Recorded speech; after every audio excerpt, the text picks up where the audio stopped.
લગભગ 1250 વર્ષ પહેલા જયશિખરી નામના રાજા પંચાસરમાં રાજ કરતા હતા. આ પંચાસર હાલ રાધનપુર છે ત્યાંથી થોડેક દૂર હતું. જયશિખરી બળવાન રાજા હતા. તેના શાળા સુરપાળ રાજ્યના સેનાપતિ હતા. તે ઘણા વિશ્વાસુ અને બહાદુર હતા. આથી જયશિખરીનું રાજ્ય સારી રીતે ચાલતું. એ સમયે દક્ષિણમાં આવેલા કલ્યાણી પ્રદેશમાં ભુવળ નામનો રાજા રાજ કરતો હતો. એકવાર ભુવળના દરબારમાં ગુજરાતના એક કવિએ જયશિખરીના રાજ્યના ખૂબ વખાણ કર્યા. આ કવિનું નામ શંકર હતું. ભુવળે પોતાના પ્રધાનને કહ્યું, જયશિખરી આપણા દરબારમાં કેમ આવ્યા નથી? પ્રધાને જવાબ આપ્યો કે જયશિખરી આપણા તાબામાં નથી. આથી ભુવળે જયશિખરીને તાબામાં લેવાનો વિચાર કર્યો. એણે મિહિર નામના સરદારને લશ્કર લઈને મોકલ્યો. આ લશ્કરની અંદર 4000 રથ, ઘણા બધા હાથી અને પારાવાર સૈનિકો હતા. જયશિખરીએ પોતાના સેનાપતિ સુરપાળને આ લશ્કરનો સામનો કરવા મોકલ્યા. ભુવળની આવડી મોટી સેનાને હરાવવી મુશ્કેલ હતી.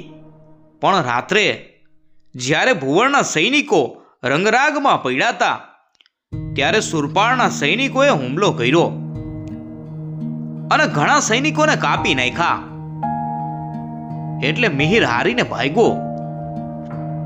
ભુવળે આ સાંભળ્યું એટલે એ જાતે લશ્કર લઈને ચડી આવ્યો અને પંચાસરને ઘેરો ઘાયલો. આમને આમ 52 દિવસ પસાર થયા. જયશિખરીએ મચક ન આપી. ભુવળે સુરપાળને ફોડવાનો પ્રયત્ન કર્યો પણ તેમાં તે ફાવ્યો નહીં. આથી ભુવળે ઘેરો સખત કર્યો. છેવટે જયશિખરીને લડાઈમાં હારી જવાનો ભય લાગ્યો. એટલે એણે સુરપાળને બોલાવ્યો અને રાણી રૂપસુંદરીને જંગલમાં સલામત જગ્યાએ પહોંચાડી આવવા કહ્યું. રાણી ગર્ભવતી હતા એટલે એ બચી જાય તો પોતાનો વંશ ચાલુ રહે એવી જયશિખરીની ગણતરી હતી. આવી કટોકટીના સમયે રણ મેદાન છોડવાનું સુરપાળને ગમતું નહોતું. પણ જે કામ કરવાનું હતું એ ઘણું મોટું હતું. તેથી એ રાણીને જંગલમાં સુરક્ષિત સ્થળે મૂકવા ગયા. એના ગયા પછી ખૂંખાર યુદ્ધ થયું. જયશિખરી ખૂબ વીરતાથી લડ્યા પણ આખરે તે વીરગતિ પામ્યા. ભુવળે પંચાસર જીતી લીધું. એણે રાજ્ય ચલાવવા એક સૂબો નિમ્યો અને પોતે કલ્યાણી ચાલ્યો ગયો. આ બાજુ રૂપસુંદરી અને સુરપાળ જંગલમાં છુપી રીતે રહેવા લાગ્યા. ભુવળના માણસો આવી ચડવાની બીકે એમને જંગલમાં એક સ્થળેથી બીજે સ્થળે ભાગવું પડતું. આવા સંજોગોમાં જંગલમાં વસતા ભીલ લોકોએ એમને સારી મદદ કરી હતી. વૈશાખ સુદ પૂર્ણિમાને દિવસે રાણીએ એક સુંદર પુત્રને જન્મ આપ્યો. એ પુત્રનો જન્મ વનમાં થયો તેથી તેનું નામ વનરાજ પાડ્યું. એક દિવસ રાણી વનરાજને ઝાડની ડાળીએ બાંધેલી જોડીમાં ઝુલાવતા હતા. એ વખતે શીલગુણ સુરી નામના એક જૈન સાધુ ત્યાંથી પસાર થયા. તેમણે જોડીમાં ઝૂલતા બાળકને જોયું. બાળકનું તેજ અને એના શરીર ઉપરના ચિહ્નો જોઈ અને સાધુએ એને ઓળખી લીધો અને રાણીને પોતાના ઉપાશ્રયમાં આવી અને નિરાતે રહેવા સમજાવી. રાણીને શીલગુણ સુરી ઉપર પૂરો ભરોસો હતો. એ વનરાજને લઈ અને તેમના ઉપાશ્રયમાં રહેવા ગયા. વનરાજ અહીં મોટો થવા લાગ્યો. સુરપાળે એને ભાલો, તીરકામઠા, તલવાર વગેરે હથિયારો વાપરતા શીખવ્યું. રાણી વનરાજને પોતાના પિતાનું વેર લેવા અને રાજ પાછું મેળવવા કહ્યા કરતા. વનરાજે પોતે પણ એક ગાંઠ વાળી લીધી હતી, પણ રાજ પાછું મેળવવા તો લશ્કર જોઈએ, લશ્કરને નિભાવવા ધન જોઈએ, એ ક્યાંથી મેળવવું?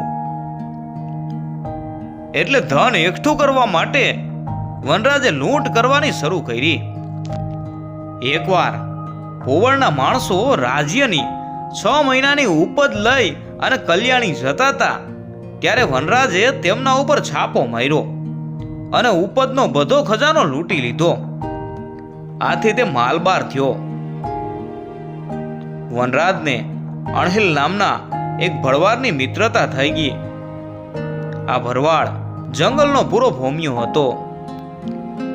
એ વનરાજને છુપાવાના સ્થળો અને ભાગવાના માર્ગો બતાવતો. લૂંટ કરવાની પ્રવૃત્તિમાંથી એક દિવસ વનરાજને જાંબ નામના એક ધનવાન વાણિયાની મિત્રતા થઈ ગઈ. આ જાંબ એકવાર ઘી લઈ અને જતો તો, ત્યારે વનરાજ, સુરપાળ અને અણહિલે એને લૂંટવાનો વિચાર કર્યો. એમણે જામને ભડકાવ્યો એટલે એ ઊભો રહ્યો. એની પાસે 5 બાણ હતા. એમાંના 3 રાખી અને 2 જમીન ઉપર ફેંકી દીધા. વનરાજે એને આમ કરવાનું કારણ પૂછ્યું, એટલે જાંબે કહ્યું, તમારા 3 જણ માટે વધારે બાણની જરૂર નથી. જાંબની આ વાતથી વનરાજ ખુશ થયો અને એની ધનુષ વિદ્યાની કસોટી કરી. આ જાંબ એ ચાંપો વાણ્યો. વનરાજે ચાંપાને ત્યારથી મિત્ર બનાવી લીધો. ચાંપાએ વનરાજને એના કામમાં મદદ કરી. કેટલાક સમય પછી સુરપાળનું મૃત્યુ થયું, પણ વનરાજે પોતાની પ્રવૃત્તિ ચાલુ રાખી. વિશ્વાસુ માણસો એકઠા કર્યા, લશ્કર તૈયાર કર્યું અને પિતાનું રાજ્ય પાછું મેળવ્યું.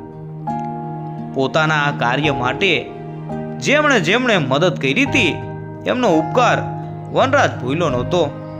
રાજા થયા પછી એણે રાજધાનીનું નવું શહેર વસાવ્યું. પોતાના મિત્ર અણહિલના નામ ઉપરથી એ શહેરનું નામ અણહિલપુર રાખ્યું.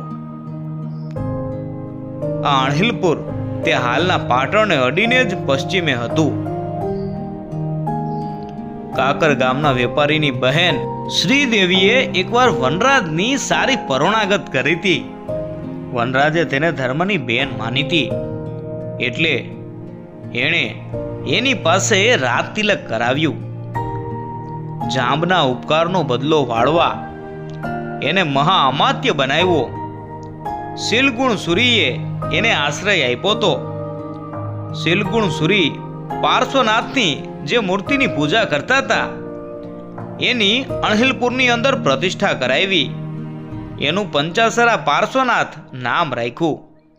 વનરાજ 50 વર્ષની ઉંમરે ગાદીએ બેઠો. એણે 15 વર્ષ રાજ કર્યું. તેણે ગુજરાતનું પેલું સ્વતંત્ર રાજ્ય સ્થાપ્યું.